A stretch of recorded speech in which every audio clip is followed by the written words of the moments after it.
खबरों का सारथी। नमस्कार, मैं हूं मनोज मानस। हमारे स्पेशल बुलेटिन में आपका स्वागत है और सबसे पहले हम बात करेंगे डरा रहा जलस्तर कैसे हो बसर। खबर हापुड़ से है, जहां गढ़ खादर इलाके में गंगा का जलस्तर बढ़ने से बाढ़ का खतरा मंडराने लगा है। आपको बता दें, पानी आबादी की ओर बढ़ने से ग्रामीणों में चिंता बढ़ गई है और लोग खुद नाव तैयार करने में जुट गए हैं। ग्रामीण रात में जागकर निगरानी कर रहे हैं और परिवार व पशुधन को सुरक्षित स्थानों पर ले जाने की तैयारी कर रहे हैं। गढ़ मुक्तेश्वर के एसडीएम बाढ़ प्रभावित क्षेत्रों का लगातार दौरा कर हालात पर नजर बनाए हुए हैं। प्रशासन ने राहत और बचाव कार्य के साथ ही 5 बाढ़ चौकियां स्थापित की हैं और सभी तैयारियां तेज कर दी हैं।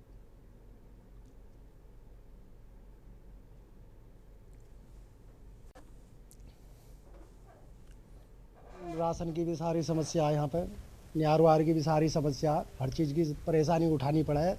और सारी समस्या तो इसकी कटान की भी है जी। ये गंगा जी अपना कटान कर रही है, गाँव कट जाएगा, फसलें बर्बाद। हाँ, फसलें सारी नष्ट है जी।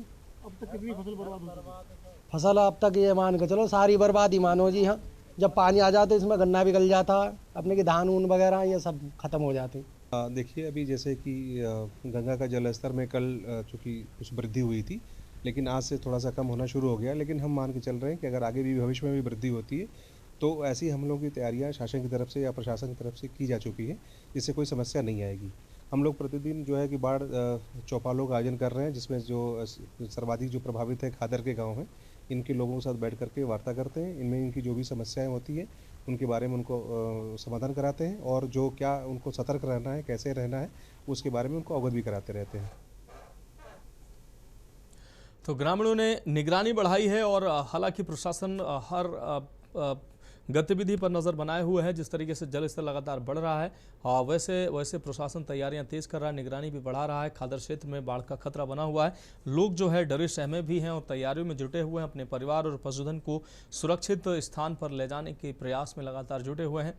प्रशासन ने मुस्तैदी बढ़ा दी है। बाढ़ चौकियाँ भी अलर्ट मोड पर हैं। बाढ़ चौकियों की स्थापना की गई है ताकि प्रभावित लोगों को इन चौकियों में शरण दिलाई जा सके। खादर क्षेत्र में लगातार बाढ़ का खतरा मंडराता नजर आ रहा है। जलस्तर जैसे जैसे बढ़ रहा है वैसे वैसे लोगों की चिंताएं लोगों की भी बढ़ रही हैं। हापुड़ से हमारे संवाददाता अनुज चौधरी हमारे साथ जुड़ चुके हैं। अनुज, हापुड़ क्षेत्र में गंगा का जलस्तर लगातार बढ़ रहा है और तटीय क्षेत्रों में लगातार लोगों में चिंताएं भी बढ़ रही हैं। लोग परिवार और पशुधन की सुरक्षा के लिए चिंतित हैं। हालांकि प्रशासन भी सक्रिय है और तैयारियां प्रशासन ने तेज कर दी हैं ताकि लोग कम से कम प्रभावित हों। क्या कुछ तैयारियां प्रशासन ने की हैं? जी, मैं बताना चाहूँगा, गढ़ खादर क्षेत्र के इलाके का मामला है, जहाँ गढ़ खादर क्षेत्र में जल बढ़ने की संभावना आ गई है। गंगा में जल धीरे धीरे बढ़ रहा है, जो अभी तक आबादियों तक नहीं पहुंच पा रहा है और गंगा धीरे धीरे उसको जमीन को काटती नजर आ रही है। वहीं गढ़ एसडीएम श्री राम यादव लगातार चौकी बना दी गई है, जहां उसमें 5 चौकी बना दी गई है। 5 चौकियों पर अधिकारियों को बैठा दिया गया है और उसकी निगरानी में लगातार अधिकारी लगे हुए हैं। हाँ बिल्कुल अनुज, अगर देखा जाए इन बाढ़ चौकियों जो चौकियां बनाई गई हैं, इन चौकियों में जो प्रभावित लोग हैं उनको वहां पर विस्थापित करके ले जाया जा रहा है, सुरक्षित स्थानों पर ले जाया जा रहा है। उनके खाने पीने और तमाम जो व्यवस्थाएं हैं वो प्रशासन के द्वारा की गई हैं। जी हाँ, एसडीएम साहब का कहना है कि जो भी बाढ़ क्षेत्र में लोग हैं उनकी सभी की खाने पीने की व्यवस्था की जाएगी। जो उनके पशु हैं, पशुओं को सुरक्षा जगह पशुओं को लाकर छोड़ा जाएगा और कभी कहीं निगरानी रखी जाएगी।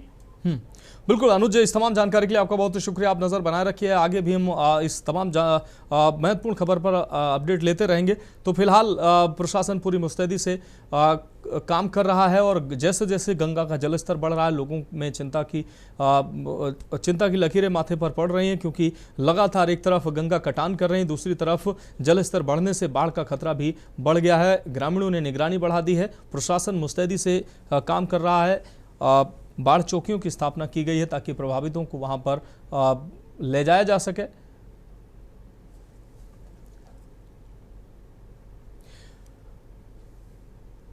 और अब बात करेंगे मसला खास असली नकली गणेश दास। खबर हरिद्वार से है, जहां नया उदासीन अखाड़े में लंबे समय से चल रहा आंतरिक विवाद अब नया मोड़ ले चुका है। पहले जहां अखाड़े के भीतर असली और नकली देवता को लेकर विवाद था, वहीं अब असली और नकली गणेश दास को लेकर दोनों गुट आमने सामने आ गए हैं। एक गुट ने दूसरे गुट के संत महेंद्र गणेश दास को नकली बताते हुए दावा किया कि असली गणेश दास उनके साथ हैं। गौरतलब है कि महेंद्र गणेश दास पहले दूसरे गुट पर अखाड़े की संपत्ति पर अवैध कब्जे और कथित रूप से नकली देवता की पूजा कराने के आरोप लगा चुके हैं। अब अखाड़े के मुखिया महंत भगत राम ने पलटवार करते हुए महेंद्र गणेश दास के दावों को खारिज किया और उन्हें ही नकली बताया। वहीं खुद को असली गणेश दास बताने वाले संत ने भी दूसरे गुट पर कई गंभीर आरोप लगाए हैं। दोनों गुट के बीच लगातार आरोप प्रत्यारोप का दौर जारी है, जिससे अखाड़े की गुटबाजी और खुलकर सामने आ गई है। आगामी कुंभ मेले से पहले इस विवाद को सुलझाने के लिए अखाड़ा परिषद पहल कर रहा है। हालांकि परिषद के भीतर भी गुटबाजी होने के कारण इस विवाद के जल्द समाधान होने को लेकर स्थिति स्पष्ट नहीं है।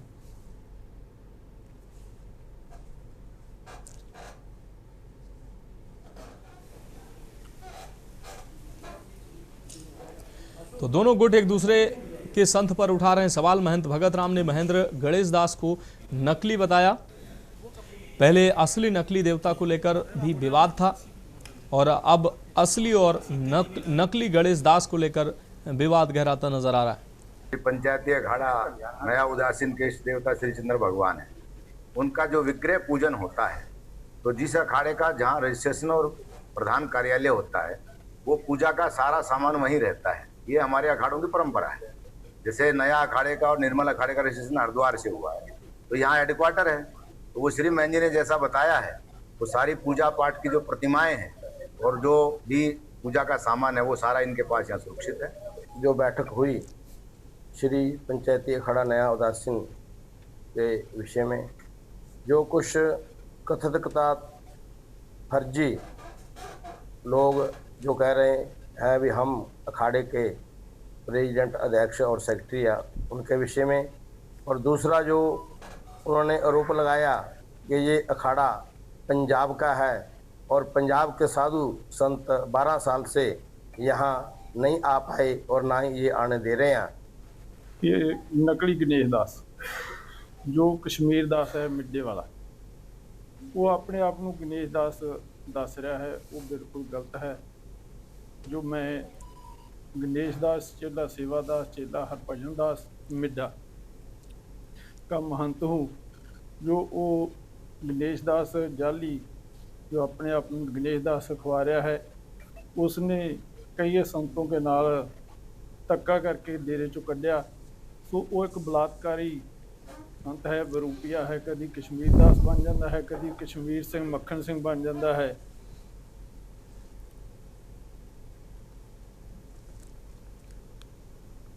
और अब बात करेंगे शिक्षा का मंदिर या भैंसों का तबेला। खबर विदिशा से है, जहां जिले के निनोरी खेड़ा गांव में बंद पड़ी प्राथमिक शाला पर स्थानीय लोगों ने कब्जा कर उसे भैंसों का तबेला बना दिया है। स्कूल भवन में मवेशी बांधे जा रहे हैं और भूसा रखा गया है और सरकारी बिजली का भी उपयोग किया जा रहा है।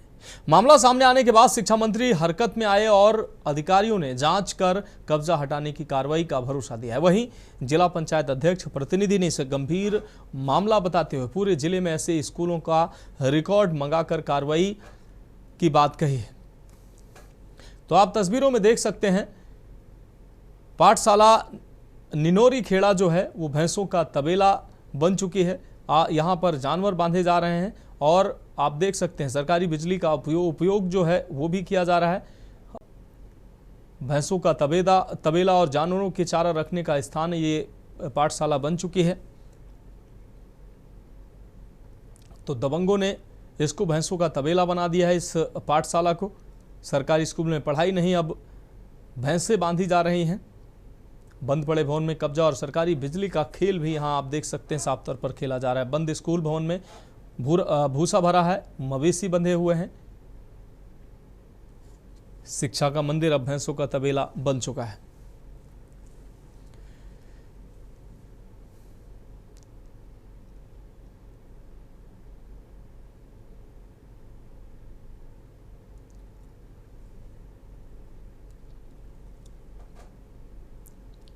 तो पूरी जगह विद्यालय परिसर के साथ साथ बाहर जो मैदान है उस मैदान पर भी कब्जे का खेल चल रहा है। निनोरी खेड़ा में प्राथमिक स्कूल और उसके पूरे मैदान पर एक तरह से कब्जा साफ तौर पर दिखाई दे रहा है। विकासखंड विदिशा का ये मामला है जहां पर प्राथमिक पाठशाला जो है वो भैंसों के तबेले में तब्दील हो चुकी है और यहां पर जानवरों का चारा और भैंसों का तबेला पूरा बन चुका है। दबंग के द्वारा कब्जा कर इसको भैंसों के तबेले में तब्दील किया गया है और शिक्षा विभाग के जो अधिकारी हैं वो कुंभकर्णी नींद में सोए नजर आ रहे हैं। कि शिक्षा विभाग में ये बहुत ही गलत चीज है कि यदि कोई स्कूल बंद है, पहली चीज, और मैंने अभी डाटा तो नहीं मंगाया मगर मुझे मालूम पड़ा है कि वहां पर आंगनबाड़ी का किराया जा रहा है और टीचर कोई पदस्थ नहीं है और बच्चे कोई नहीं है, तो सबसे पहले तो उन्हें उसमें आंगनबाड़ी शिफ्ट करना चाहिए। इसमें तो सरकार को दो तरफ से नुकसान हो रहा है।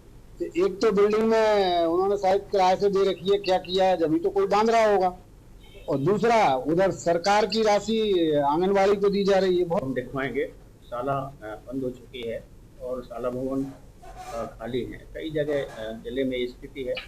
तो कलेक्टर महोदय के निर्देशानुसार सबसे पहले हमने महिला बाल विकास विभाग को हमारे खाली भवनों की सूची दे दी है और उन भवनों को अगर उन्हें आवश्यकता है तो उनमें आंगनबाड़ी वो चला सकते हैं। इसके बाद किसी अन्य शासकीय विभाग को अगर उसकी आवश्यकता होगी तो उसको हैंड ओवर किया जाएगा।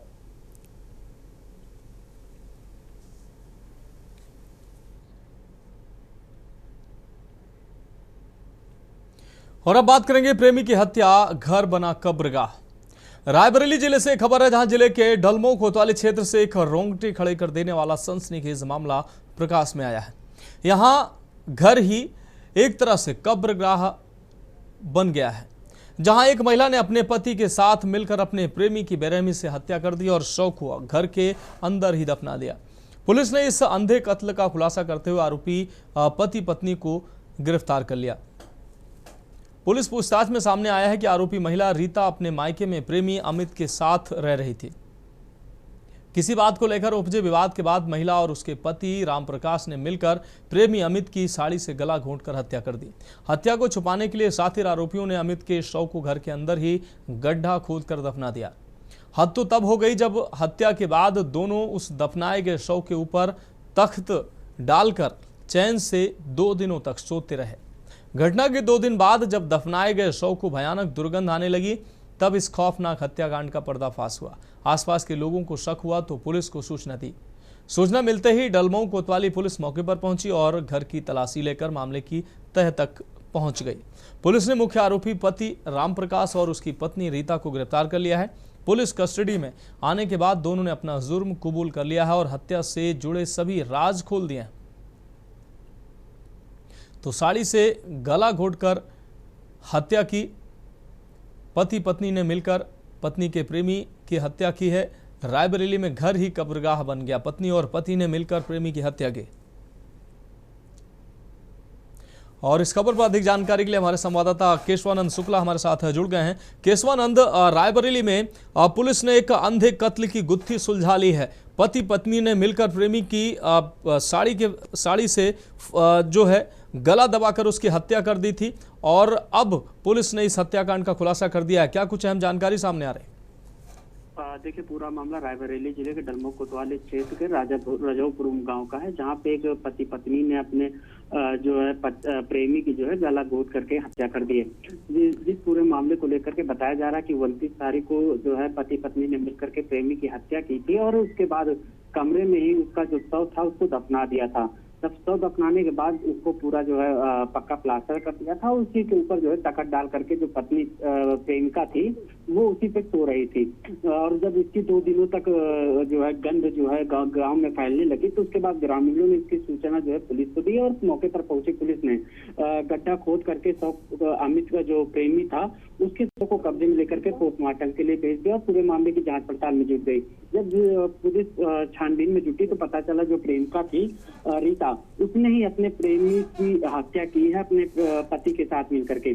तो पुलिस ने दोनों पति पत्नी को गिरफ्तार करके करके जो है विधिक कार्रवाई कर रही है। और बताया जा रहा है कि आपसी कहासुनी के बाद जो है जो प्रेमिका थी और उसका जो पति था, उन दोनों ने मिल करके अपनी जो प्रेमी है उसकी साड़ी से गला घोट करके हत्या कर दी थी। जी हाँ बिल्कुल केशवानंद, इस तमाम जानकारी के लिए आपका बहुत शुक्रिया। तो पुलिस ने दोनों आरोपियों को दबोच लिया है और इस अंधे कत्ल का खुलासा कर दिया है। शव पर तख्त डालकर 2 दिन तक सोते रहे पति और पत्नी। इस दौरान पुलिस को जब जानकारी सामने आई और कहीं ना कहीं मोहल्ले वासियों को दुर्गंध जब सामने आई तो इसकी शिकायत की गई और पुलिस ने घर की तलाशी ली और पूरा राज जो है सामने आ गया और पति पत्नी ने फिलहाल जुर्म कबूल कर लिया है।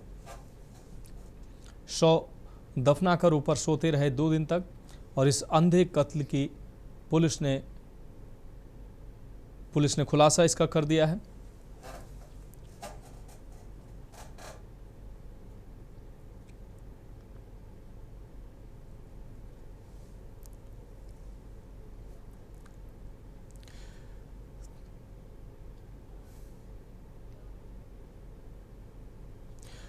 तो फिलहाल हमारे स्पेशल बुलेटिन में वक्त एक अहम ब्रेक का है और ब्रेक के बाद हम बात करेंगे फल सब्जी खरीद के लिए करार। ब्रेक के बाद हमारे स्पेशल बुलेटिन में एक बार फिर से आपका स्वागत। हम बात करें फल सब्जी खरीद के लिए करार। उत्तराखंड सरकार ने किसानों को बेहतर बाजार देने के लिए एक अहम कदम उठाया है। कैबिनेट मंत्री गणेश जोशी की मौजूदगी में उद्यान विभाग ने भारत तिब्बत सीमा पुलिस और सशस्त्र सीमा बल के साथ MOU पर हस्ताक्षर किए हैं। इस समझौते के तहत प्रदेश के किसानों से फल और सब्जियां सीधे खरीद कर ITBP और SSB को उपलब्ध कराई जाएंगे। इससे किसानों को उपज का उचित मूल्य मिलेगा और सीमा पर तैनात जवानों को ताजा व ऑर्गेनिक उत्पाद भी मिल सकेंगे। वहीं कैबिनेट मंत्री गणेश जोशी ने कहा कि इस पहल से बिचौलियों की भूमिका कम होगी, किसानों की आय बढ़ेगी और जवानों को गुणवत्तापूर्ण खाद्य सामग्री मिलेगी। सरकार किसानों की आय दोगुना करने और उनकी उपज के लिए स्थायी बाजार बनाने की दिशा में लगातार काम कर रही है।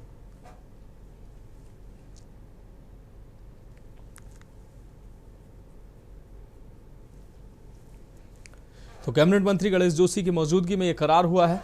किसानों की आय दोगुनी करने की पहल के तहत यह करार किया गया।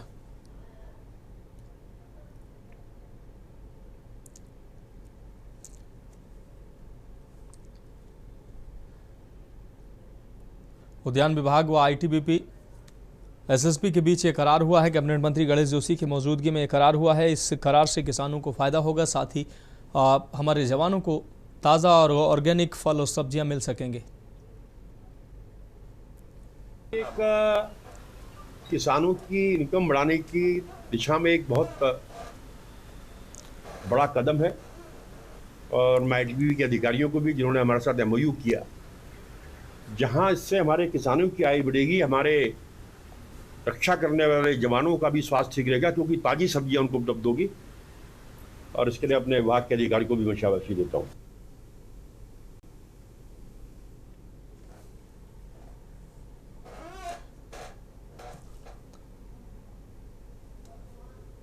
शुभम चौहान हमारे संवाददाता अधिक जानकारी के लिए हमारे साथ इस खबर पर जुड़ चुके हैं। शुभम, सरकार उद्यान विभाग ITBP और SSB के बीच एक MOU साइन हुआ है। इसके तहत अब सीधे किसान जो है वो ऑर्गेनिक जो है फसल जो है सब्जियां फल वो सीधे ITBP और SSB को बेच सकेंगे, जिससे किसानों को भी फायदा होगा। क्या कुछ अहम जानकारी सामने आ रही है? कृषि मंत्री की उपस्थिति में ये करार हुआ है।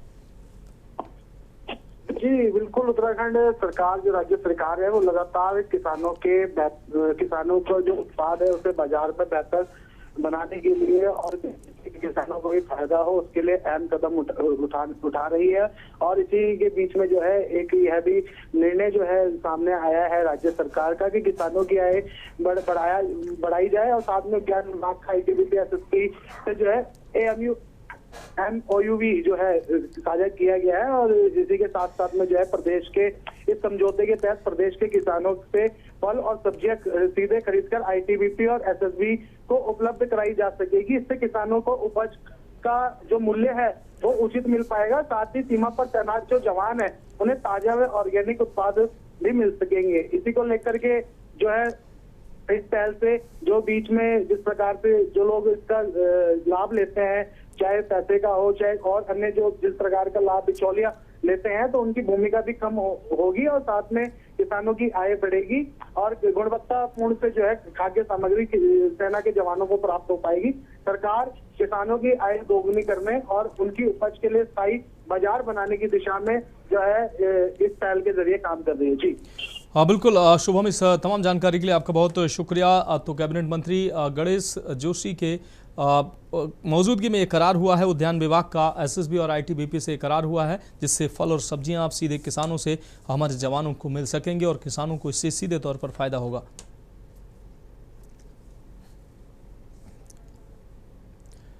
और अब बात करेंगे पानी की टंकी में मौत की छलांग। उत्तर प्रदेश सरकार की महत्वाकांक्षी जल जीवन मिशन योजना के तहत ग्रामीण क्षेत्रों में घर घर शुद्ध पानी पहुंचाने के लिए पानी की टंकियों का निर्माण कराया गया था, लेकिन देखरेख के अभाव में ये टंकियां अब खतरनाक साबित हो रही हैं। बुलंदशहर से एक ऐसी ही चौंकाने वाली खबर और चौंकाने वाला वीडियो सोशल मीडिया पर तेजी से वायरल हो रहा है, जिसमें कुछ छोटे बच्चे करीब 80 फीट ऊंची पानी की टंकी में नहाते और मौत की छलांग लगाते नजर आ रहे हैं। वायरल वीडियो में साफ देखा जा सकता है कि बच्चे बिना किसी डर या रोक टोक के इतनी ऊंचाई पर स्थित पानी की टंकी पर पहुंच गए हैं। खतरे से अनजान ये नादान बच्चे टंकी के पानी में छलांग लगाकर नहाते नजर आ रहे हैं। जरा सी चूक या संतुलन बिगड़ने से किसी भी समय बड़ा हादसा हो सकता है, जिससे बच्चों की जान भी जा सकती है।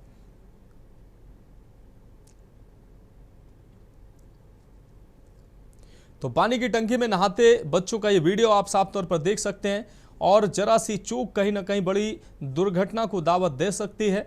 और ये छोटे छोटे बच्चे जो है ये इस खतरे से अनजान पानी की टंकी पर चढ़कर नहाते नजर आ रहे हैं। इनके परिजन भी इससे बेखबर हैं और निर्माण एजेंसी भी इससे बेखबर है और सुरक्षा के भी इंतजाम नहीं किए गए हैं। और टंकी के शीर्ष पर ऊपर आप देख सकते हैं कैसे बच्चे जो है चढ़कर जरा सा संतुलन बिगड़े या थोड़ी सी भी चूक जो है इन बच्चों का संतुलन बिगाड़ सकती है और वो नीचे गिर सकते हैं और कहीं ना कहीं बड़ा हादसा भी हो सकता है।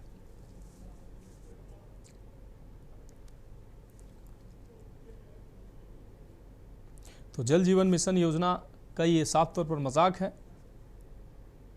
पानी की टंकी में नहाते बच्चों का वीडियो साफ तौर पर सोशल मीडिया पर वायरल हो रहा है। प्रशासन और परिजनों की लापरवाही पर अब सवाल उठ रहे हैं।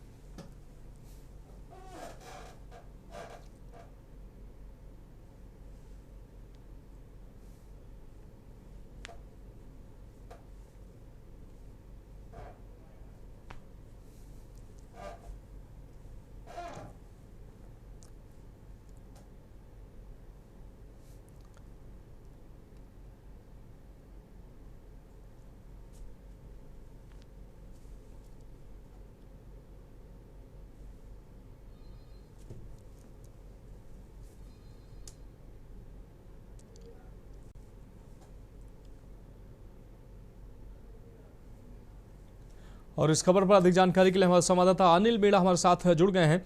अनिल, जल जीवन मिशन योजना का किस तरीके से मजाक जो बन रहा है वो बुलंदशहर से तस्वीरें साफ तौर पर बयां करें। पानी की टंकी में नहाते बच्चों का वीडियो साफ तौर पर वायरल हुआ है, जो बच्चों के गार्जियन और प्रशासन की लापरवाही साफ तौर पर उजागर हो रही है। क्या कुछ पूरी जानकारी सामने आ रही?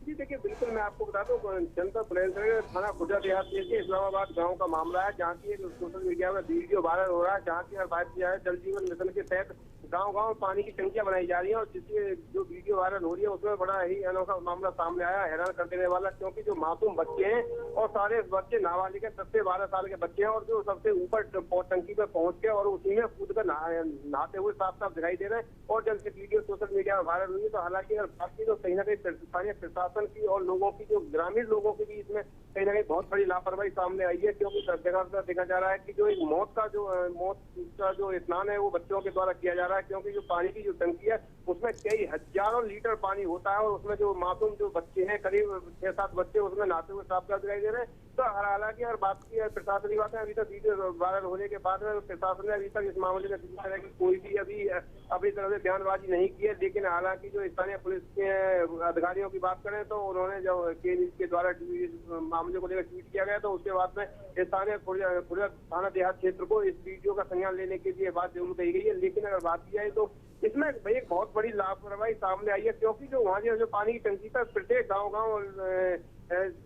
केयर टेकर भी रख रखे हैं कि आखिरकार उस समय जिस समय बच्चे जो उस पर स्नान कर रहे थे उस समय जो केयर टेकर था वो कहाँ था। तो ये एक अपने आप में बड़ा सवाल है कि आखिरकार उसमें 7-8 बच्चे नहाते हुए साफ दिखाई दे रहे हैं और 7-8 बच्चों की अगर उसमें पानी की टंकी में अगर डूबने से कोई ऐसी घटना हो जाती तो आखिर उसका जिम्मेदार कौन होता।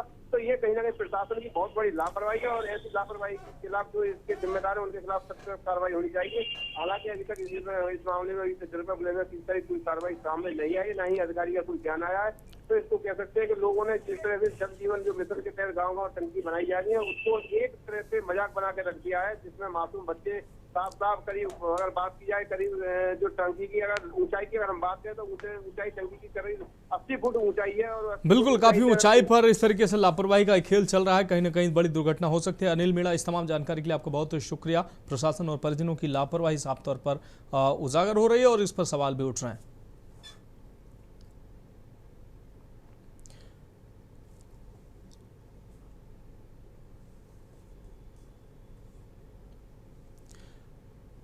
तो फिलहाल इस बुलेटिन में इतना ही, मुझे दीजिए इजाजत और आप देखते रहिए के न्यूज़ इंडिया।